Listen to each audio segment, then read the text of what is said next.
ও মশাই, কে বলেছে আপনাকে যে রোগা হওয়ার জন্য আপনাকে চিয়া সিড, অ্যাভোকাডো বা অন্যান্য যে বিদেশি যে ফলমূলগুলোকে খেতে হবে? আপনি যেখানে বিলং করেন, বাংলার মাটিতে, সেখানে যা কিছু শাকসবজি তরকারি যা কিছু হয় সেগুলো খেয়েই আপনার পূর্বপুরুষরা বেঁচে ছিলেন, সুস্থ ছিলেন, আপনিও সুস্থ থাকবেন। কে বলেছে আপনাকে ভাত বর্জন করে দিতে হবে, রুটি বর্জন করে দিতে হবে?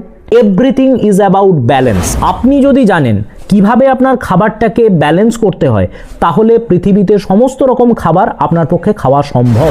আমরা যে সোসাইটিতে বিলং করি সেখানে আমাদের মধ্যবিত্ত ফ্যামিলিতে আমাদের সারা জীবনের জন্য ভাত, রুটি, লুচি, পরোটা সব কিছু ছেড়ে দেওয়া তো সম্ভব নয়। আমাদের সোশ্যাল রিলেশন থাকে, তাতে আপনাকে বিয়ে বাড়ি যেতে হবে, অন্নপ্রাশন বাড়ি যেতে হবে, সেখানে গিয়ে আপনি কোনো খাবেন না, বা এটাও আপনার পক্ষে সম্ভব নয়। তো সুতরাং আপনার ডায়েটটা এমন হবে যেখানে আপনি যে ক্যালোরিটা ইনটেক করবেন তার থেকে বেশি ক্যালোরি আপনাকে বার্ন করতে হবে। ব্যাস, that's is the simple way. প্রথমে যে দুটো ফ্যাক্টর সেটা তো বলেছি, একটা হচ্ছে স্লিপ রেগুলেশন আর 2 নাম্বার হচ্ছে স্ট্রেস ম্যানেজমেন্ট।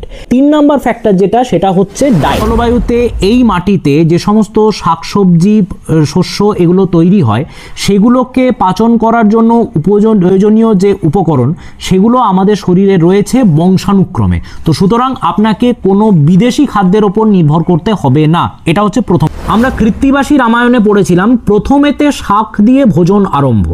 কথাটার মানে কি, যে এখানে যে রাফেজ যেটা আমাদের পেটের ভেতরে যাচ্ছে সেই রাফেজটা কিন্তু আছে সেলুলোজ। সেখানে সেলুলোজকে পাচন করার জন্য প্রয়োজন হয় সেলুলেজ। সেটা আবার কাদের মধ্যে থাকে? আমাদের লেজ নেই, আমরা পাচন করতে পারি না।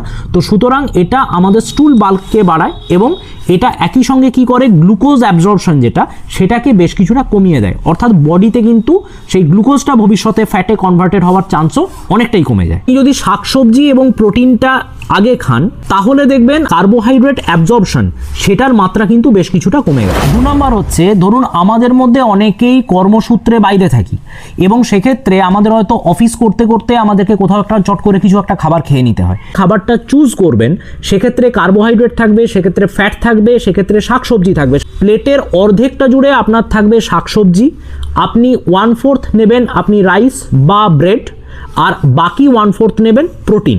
যদি সামাজিক প্রয়োজনে বা কখনো ইচ্ছে হলো একটু এদিক ওদিক খাওয়া হয়ে গেল, তখন যেন সে একটা মার্ডার করে ফেলেছেন এরকম একটা অপরাধ বোধে ভুগবেন না।